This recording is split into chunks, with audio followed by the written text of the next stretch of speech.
un confrère pour une prise en charge instantanée. Il ne pensait pas à lui par hasard. C'était un pédiatre formidable, réputé par ailleurs pour être un très bon ophtalmologue et accessoirement un hypnothérapeute de talent. Normalement, conclut-il, la cécité ne devrait pas excéder 10 minutes. Et il raccrocha. Il s'était déjà écoulé un bon quart d'heure depuis le premier cri d'alarme. Dans la voiture, la fillette pleurait, se tapait les tempes. Sa mère lui tenait les coudes, mais au fond d'elle-même, elle aurait aussi voulu taper sur cette petite tête rondelette et fragile, comme on cogne sur une machine en panne, en espérant bêtement la faire redémarrer. Le père, au volant de sa vieille Volkswagen cahotante, souhaitait attraper le mal dont sa petite était victime.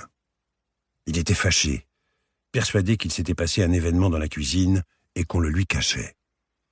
Il ressassait l'inventaire de toutes les causes possibles, depuis une bouffée de vapeur jusqu'à une mauvaise chute. Mais non, Mona le déclara 100 fois.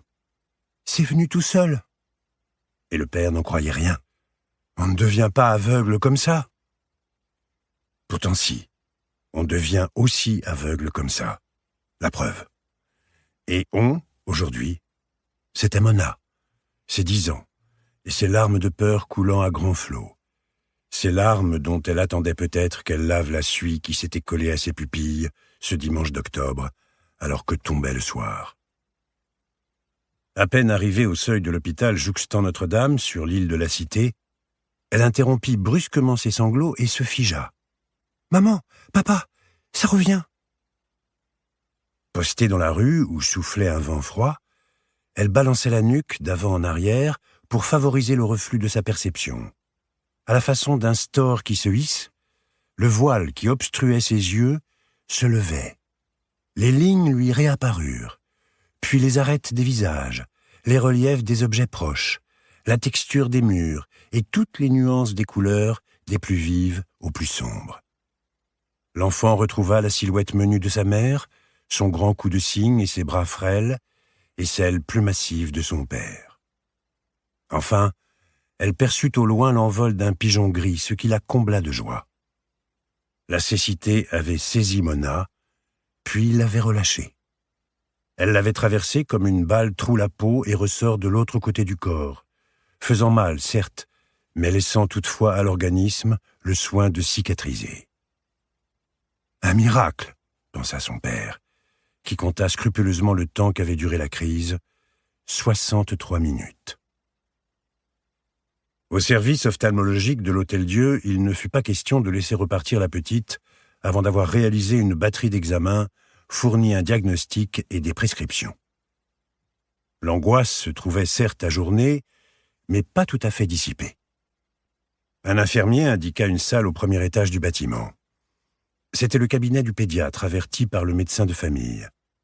Le docteur Van Horst était métis et frappé d'une calvitie précoce. Sa grande blouse blanche, rayonnante, contrastait avec la verdeur maladive des murs. Son immense sourire, qui creusait dans son visage de petites rides joviales, le rendait sympathique. Il n'en était pas moins dépositaire de nombreux drames. Il s'avança. « Quel âge as-tu » demanda-t-il d'une voix éraillée par le tabac. Mona avait 10 ans. Elle était la fille unique de 2 parents qui s'aimaient. Camille, la mère, approchait de la quarantaine. Elle était d'une taille modeste, arborait des cheveux courts et ébouriffés, avait dans la voix un reste lointain de gouaille des faubourgs.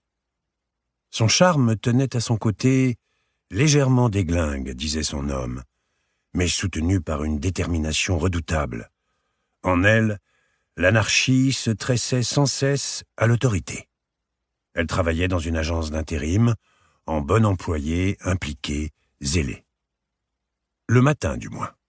L'après-midi, c'était autre chose. Elle s'épuisait en bénévolat.